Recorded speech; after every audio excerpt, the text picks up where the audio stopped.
ఈరోజు మనం Covid third wave ముప్పు పొంచి ఉందా, ఒకవేళ థర్డ్ వేవ్ వస్తే పిల్లల మీద ఎంతవరకు ప్రభావం ఉంటుంది అనే అంశాల గురించి కొన్ని విషయాలు మాట్లాడుకుందాం. మొదటగా వైరస్ ఇన్ఫెక్షన్స్ లక్షణాలు ఎలా ఉంటాయి. కొత్తగా ఒక వైరస్, ముఖ్యంగా రెస్పిరేటరీ వైరసెస్ గురించి మాట్లాడుకుందాం. ఈ వైరస్ కొత్తగా వచ్చినప్పుడు ఒక వేవ్స్ రూపంలో వస్తుంది. అంటే వేవ్ అంటే ఒక ఉపద్రవం, ఒక అల. సో ఒకేసారి వచ్చి ఎక్కువ మందికి వ్యాధిని కలగజేసి గ్రాడ్యువల్గా తగ్గుతుంది. మరలా కొంత గ్యాప్ తర్వాత మరొక వేవ్ లాగా వస్తుంది.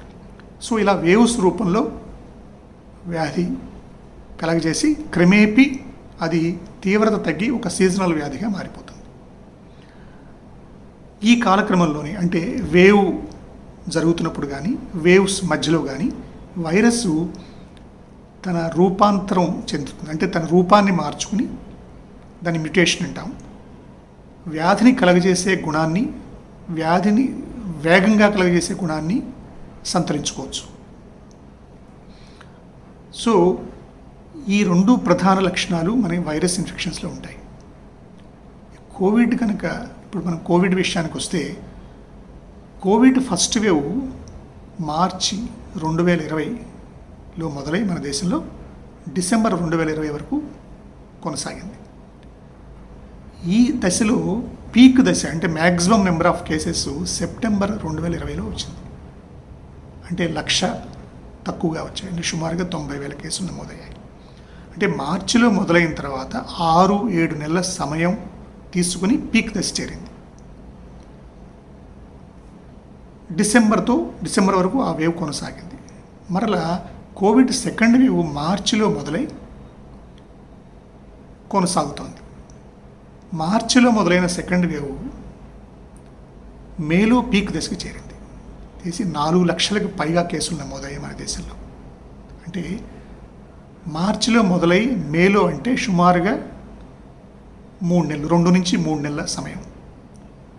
సో మొదటి వేవ్తో పోలిస్తే 6-7 నెలల్లో పీక్ దశకి వెళ్ళిన ఫస్ట్ వేవ్ రెండో వేవ్కు దగ్గర విషయానికి వస్తే కేవలం 2-3 నెలల వ్యవధిలోనే పీక్ దశకి చేరి అధిక సంఖ్యలో కేసులు నమోదయ్యాయి.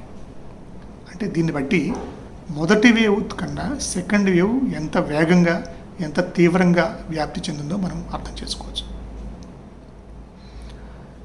అయితే ఈ కోవిడ్-19 సెకండ్ వేవ్ లక్షణాలను ఒకసారి మనం పరిశీలిద్దాం. కోవిడ్-19 సెకండ్ వేవ్ మొదటి వేవ్తో పోలిస్తే పాజిటివిటీ రేటు 4 రెట్లు ఎక్కువైంది. ఎసిమ్టమాటిక్ కేసెస్ అంటే ఇన్ఫెక్ట్ అయ్యి సిమ్టమ్స్ లేకుండా ఉన్నవారి సంఖ్య కూడా అధికంగానే ఉంది. మూడోది, హాస్పిటల్లో అడ్మిట్ అయిన పేషెంట్స్లో ప్రతి 100 మందిలో 60 మందికి ఆక్సిజన్ రిక్వైర్మెంట్ వచ్చింది. మరణాలు కూడా మొత్తం టోటల్ కోవిడ్ మరణాల్లో 60% మరణాలు సెకండ్ వేవ్ సమయంలోనే జరిగాయి. అంతేకాకుండా ఈ సెకండ్ వేవ్లో కొత్త వేరియంట్స్ మనం కనుక్కోవడం జరిగింది. ఫస్ట్ వేవ్ ముగిసిన తర్వాత కొత్త వేరియంట్స్ రావడం, ఆ కొత్త వేరియంట్స్ ప్రభావం సెకండ్ వేవ్ మీద పడటం జరిగింది. ఇవి సెకండ్ వేవ్ లక్షణాలు. అయితే సెకండ్ వేవ్ ఇంత తీవ్రంగా రావడానికి కారణాలు ఏమిటి? ఫస్ట్, మొదటి వేవ్ తీవ్రత తగ్గిన తర్వాత అంటే జనవరి, ఫిబ్రవరిలో ప్రభుత్వం ప్రజల సౌకర్యం కోసం లాక్డౌన్ని సడలించడం జరిగింది. ఈ లాక్డౌన్ సడలించిన సమయంలో ప్రజల్లో కొంత అశ్రద్ధ, నిర్లక్ష్య వైఖరి కనిపించింది. బహిరంగ ప్రదేశాల్లో కానీ, ఫంక్షన్స్లో కానీ కోవిడ్ నిబంధనల్ని పాటించటం పక్కన పెట్టడం జరిగింది. అది ఒక కారణం. రెండో కారణం, వేరియంట్స్ ఎక్కువగా వచ్చాయి. అది UK variant, south African variant, Brazil variant and delta variant, ఇండియాలో కనుక్కున్న డెల్టా వేరియంట్. సో ఈ వేరియంట్స్ కొత్తగా రావటం జరిగింది. ఇందులో ప్రధానంగా యూకే వేరియంట్ ఒకటి, డెల్టా వేరియంట్ ఒకటి సెకండ్ వేవ్లో ఎక్కువ కేసులు నమోదవడానికి ప్రధాన పాత్ర పోషించాయి. అంతేకాకుండా వ్యాక్సినేషన్ కార్యక్రమం కూడా తొలి దశలో ఉంది. సెకండ్ వేవ్ మొదలయ్యేసరికి మనకి జనవరిలో వ్యాక్సినేషన్ కార్యక్రమం మొదలైంది. తొలి దశలో ఉంది. వ్యాక్సినేషన్ కార్యక్రమం ప్రాథమిక దశలో ఉండటం వల్ల ఎక్కువ మందికి వ్యాక్సినేషన్ జరగలేదు. సో ఈ 3 కారణాల వల్ల సెకండ్ వేవ్ విజృంభించింది. అయితే ఇప్పుడు థర్డ్ వేవ్ వస్తుందా? ప్రజల్లో ముఖ్యమైన ఇప్పుడు అందరి మనసుల్లో ఉన్న ఆందోళన థర్డ్ వేవ్ వస్తుందా? ఇక్కడ థర్డ్ వేవ్ ఖచ్చితంగా వస్తుంది అని చెప్పలేము, థర్డ్ వేవ్ ఖచ్చితంగా రాదు అని చెప్పలేము. వచ్చే అవకాశాలు ఉన్నాయి అని వేటి ఆధారంగా చెప్పడం జరుగుతుంది అంటే, మనం యూకేలో చూసాం, యూఎస్లో చూసాం. ఫస్ట్ వేవ్ వచ్చింది, సెకండ్ వేవ్ వచ్చింది, థర్డ్ వేవ్ వచ్చింది. అది వైరస్ లక్షణం. సో ఆ లక్షణాల ప్రకారం థర్డ్ వేవ్ వచ్చే అవకాశాలు ఉన్నాయి. రెండోది, వైరస్ రూపాంతరం చెంది కొత్త మ్యూటేషన్స్ వచ్చే అవకాశం ఉంది కాబట్టి కొత్త మ్యూటేషన్స్ వల్ల థర్డ్ వేవ్ వచ్చే అవకాశం ఉంది. మూడోది, అతి ముఖ్యమైన విషయం, మళ్ళీ లాక్డౌన్ సడలింపు అక్కడక్కడ మన దేశంలో చూస్తున్నాం. ఇప్పుడు ఈ సడలించిన ప్రాంతాల్లో ప్రజల్లో అజాగ్రత్త, నిర్లక్ష్యం కొంచెం కనిపిస్తున్నాయి. ఇవే చాలా ప్రమాదమైన మనకి వార్నింగ్ సైన్స్. సో ఈ 3 కారణాల వల్ల థర్డ్ వేవ్కు వచ్చే అవకాశాలు ఉన్నాయి నిపుణులు హెచ్చరిస్తున్నారు. అయితే ఒకవేళ థర్డ్ వేవ్ వచ్చినా ఇంత తీవ్రత ఉండకపోవచ్చు, రాకపోవచ్చు. వచ్చినా తీవ్రత తక్కువగా ఉంటుంది, సెకండ్ వేవ్ అంతా ఉండకపోవచ్చు అని చెప్పడానికి కొన్ని ఆధారాలు. అవి ఏమిటంటే, సెకండ్ వేవ్ వచ్చే సమయంలో పరిస్థితులు వేరు, ఇప్పుడున్న పరిస్థితులు వేరు. సెకండ్ వేవ్ సమయంలో వ్యాక్సినేషన్ జరగలేదు. ఇప్పుడు మన దేశంలో 27 కోట్ల మందికి పైగా వ్యాక్సినేషన్ కార్యక్రమం పూర్తయింది. అంతేకాకుండా ప్రతి నెల 7 నుంచి 8 కోట్లు మందికి వ్యాక్సినేషన్ జరుగుతుంది యావరేజ్న. అంటే మరి ఇంకా నెల 2 నెలల్లో ఇది 40 కోట్లు, 40-45 కోట్ల మధ్యలో వ్యాక్సినేషన్ పూర్తయ్యే అవకాశం ఉంది. అందుకని ఎక్కువ మందికి వ్యాక్సినేషన్ జరుగుతుంది సెకండ్ వేవ్తో పోలిస్తే. అంతేకాకుండా అనేక లక్షల మంది ఎఫెక్ట్ అయ్యారు సెకండ్ వేవ్లో. వారందరికీ కూడా ఇమ్యూనిటీ ఉంది. ఎసిమ్టమాటిక్గా ఉన్న వాళ్ళ సంఖ్య కూడా అధికంగానే ఉంది కాబట్టి ఉంటుంది. సో వాళ్ళకు కూడా ఇమ్యూనిటీ ఉండే అవకాశం ఉంది. అంతేకాదు, positivity rate aims and WHO వారు కండక్ట్ చేసిన సర్వేల ప్రకారం అడల్ట్స్లో ప్రతి 100 మందిలో 60% మందికి యాంటీబాడీస్ ఉన్నాయి. సో సెకండ్ వేవ్ పరిస్థితులు వేరు, ఇప్పుడున్న పరిస్థితి. ఇప్పుడు కొంచెం మెరుగైన పరిస్థితుల్లో ఉన్నాం. అంతేకాకుండా కేంద్ర రాష్ట్ర ప్రభుత్వాలు కూడా ముందుగానే ఒకవేళ థర్డ్ వేవ్ వస్తే దాన్ని ఎలా ఎదుర్కొనాలి అని అప్పుడే ప్రణాళికలు సిద్ధం చేసుకున్నాయి. సో ఈ కారణాల వలన థర్డ్ వేవ్ వచ్చినా తీవ్ర రూపం తాల్చకపోవచ్చు, థర్డ్ వేవ్ రాకపోవచ్చు. అంతేగాని పూర్తిగా రాదు అని చెప్పలేము, వస్తుందని చెప్పలేము. కాకపోతే సెకండ్ వేవ్తో పోలిస్తే ఇప్పుడు మనం కొంచెం మెరుగైన పరిస్థితిలో ఉన్నాం. ఇక్కడ మెరుగైన పరిస్థితిలో ఒక్కటే మనం లేము. ఏమిటంటే ప్రజల నిర్లక్ష్యం, అశ్రద్ధ చాలా ప్రమాదకరమైనవి మనకి. ఎప్పుడు వీటి వల్లే కొత్త వేరియంట్స్ పుట్టినా, థర్డ్ వేవ్ వచ్చినా అది తీవ్ర రూపం తాల్చకుండా ఉండాలి అంటే మనం ఖచ్చితంగా కోవిడ్ నిబంధనలు పాటించాలి. అది మర్చిపోకూడదు. ఇక్కడ మరొక సమస్య థర్డ్ వేవ్కు సంబంధించి, థర్డ్ వేవ్లో పిల్లలు ఎఫెక్ట్ అయ్యే అవకాశం ఎక్కువగా ఉంది అని కొంతమందికి ఆందోళన ఉంది. అయితే పీడియాట్రిషియన్స్ ఇచ్చిన నివేదికల ప్రకారం ఖచ్చితంగా నిర్దిష్టమైన ఆధారాలు ఏం లేవు. పిల్లలకి ఖచ్చితంగా థర్డ్ వేవ్లో పిల్లలు ఎక్కువ మంది ఎఫెక్ట్ అవుతారని ఎటువంటి ఆధారం లేవు.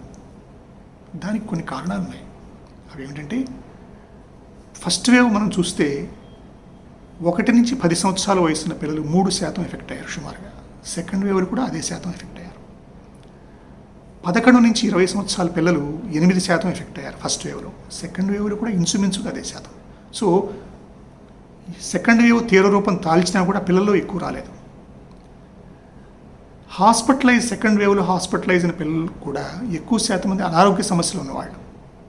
సహజంగానే కోవిడ్ వ్యాధి తీవ్రత పిల్లల్లో తక్కువగా ఉంటుంది. ఎందుకంటే వాళ్ళలో ACE2 రిసెప్టార్స్ తక్కువ ఉంటాయి కాబట్టి వైరస్ ఎంట్రీ అంత తీవ్రంగా ఉండకపోవచ్చు. ఎసిమ్టమాటిక్ క్యారియర్స్ అంటే పిల్లలు ఇన్ఫెక్ట్ అయ్యే లక్షణాలు లేని వారి సంఖ్య కూడా సహజంగానే ఎక్కువగా ఉంటుంది. సో వాళ్ళకు కూడా ఇమ్యూనిటీ ఉంటుంది. సో ఈ కారణాల దృష్ట్యా, అంతేకాదు మనకి WHO అండ్ ఎయిమ్స్ కలిపి చేసిన సర్వేలో పిల్లల మీద కూడా చేశారు. ఆ పిల్లల్లో ప్రతి 100 మందిలో 55 మందికి యాంటీబాడీస్ ఉన్నాయి, ఇంచుమించుగా పెద్దవాళ్లతో సమానంగా. అందుకని తల్లిదండ్రులు ఎవరు ఆధారపడక్కర్లా. పిల్లలకి ప్రత్యేకించి ఎక్కువ మంది పిల్లలకి వచ్చే అవకాశం ఉందని ఆందోళన పడక్కర్లేదు. కోవిడ్ వస్తుందని, అంతేకాకుండా ఇక్కడ పిల్లలకి సంబంధించిన ఒక్క విషయం నేను చెప్పాలి. పిల్లల కోసం వ్యాక్సిన్ 4 రకాల వ్యాక్సిన్స్ ఇప్పుడు ట్రయల్స్ జరుగుతున్నాయి ఇండియాలో. ఒకటి భారత్ బయోటెక్ తయారు చేసిన కోవాక్సిన్ 2 నుంచి 18 సంవత్సరాల పిల్లల కోసం ట్రయల్స్ ఆల్రెడీ జరుగుతున్నాయి. వారు తయారు చేసిన భారత్ బయోటెక్ నుంచి వచ్చిన నేసల్ స్ప్రే వ్యాక్సిన్ పిల్లల్లో చాలా కన్వీనియంట్గా ఉంటుంది సక్సెస్ అయితే, దాని మీద కూడా ట్రయల్స్ జరుగుతున్నాయి.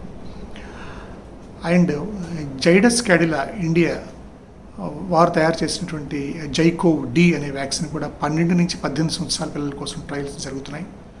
సీరం ఇన్స్టిట్యూట్ వారు తయారు చేసిన నోవా వ్యాక్స్ కూడా తొందరలో ట్రయల్స్కి వెళ్ళబోతోంది. సో వచ్చే 2-3 నెలల్లో మరికొన్ని ఈ 4 రకాల వ్యాక్సిన్స్ పిల్లలకి అందుబాటులోకి వచ్చే అవకాశం ఉంది. ఈ వ్యాక్సిన్స్ కనుక వస్తే ఖచ్చితంగా పిల్లలకి మరింత చాలా రక్షణ జరిగే అవకాశాలు ఉన్నాయి. అందుకని నేను తల్లిదండ్రులు కోరేది అంటే ఆధారపడకండి, మీరు జాగ్రత్తగా ఉండండి.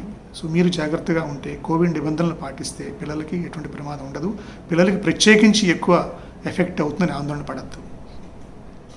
అందుకని ఇక్కడ మనం గుర్తుంచుకోవాల్సిన 2 పాయింట్స్ ఏంటంటే, కొత్త వేరియంట్స్ వచ్చినా, థర్డ్ వేవ్ వచ్చినా దాని తీవ్ర రూపం తాల్చకుండా ఉండాలి అంటే, దాన్ని రాకుండా నివారించాలన్నా, వచ్చిన తర్వాత నియంత్రించాలన్నా అది మన ప్రజల చేతుల్లోనే ఉంది. ఖచ్చితంగా కోవిడ్ నిబంధనలు పాటించండి, ఫేస్ మాస్క్ ధరించండి, హ్యాండ్ శానిటైజేషన్ చేసుకోండి, ఫిజికల్ డిస్టెన్స్ పాటించండి. ఈ కోవిడ్ నిబంధనలే నిజమైన వ్యాక్సినేషన్. నా ఉద్దేశం ప్రకారం real vaccination is Covid precautions. So ఇవి పాటిస్తే మీరు మిమ్మల్ని కాపాడుకోవచ్చు, థర్డ్ వేవ్ నుంచి, తీవ్రత నుంచి కాపాడుకోవచ్చు, మీ పిల్లల్ని, కుటుంబ సభ్యుల్ని కాపాడచ్చు, మీ తోటి వాళ్ళని కాపాడచ్చు. ఎవరైనా అవగాహన లేని వారికి అవగాహన కల్పించండి. నేను అందరినీ కోరేది ఏంటంటే, ఎవరైనా మాస్క్ పెట్టుకోని వారికి ఎవరైనా సలహా చెప్పి మాస్క్ పెట్టుకోండి, మీరు మాస్క్ పెట్టుకోలేదని సలహా చెప్పినప్పుడు దయచేసి కోపగించుకోకండి. అది మీకోసం, మీ కుటుంబ సభ్యుల కోసం, మీ పిల్లల కోసం గుర్తుపెట్టుకోండి. మనం ఒక బాధ్యత గల పౌరుడిగా మనకి ఆరోగ్యమైన సమాజానికి మనందరం కలిసి కృషి చేద్దాం. ఆధారపడద్దు, మనోధైర్యంతో ఉండండి. At the same time covid ప్రికాషన్సే మనకి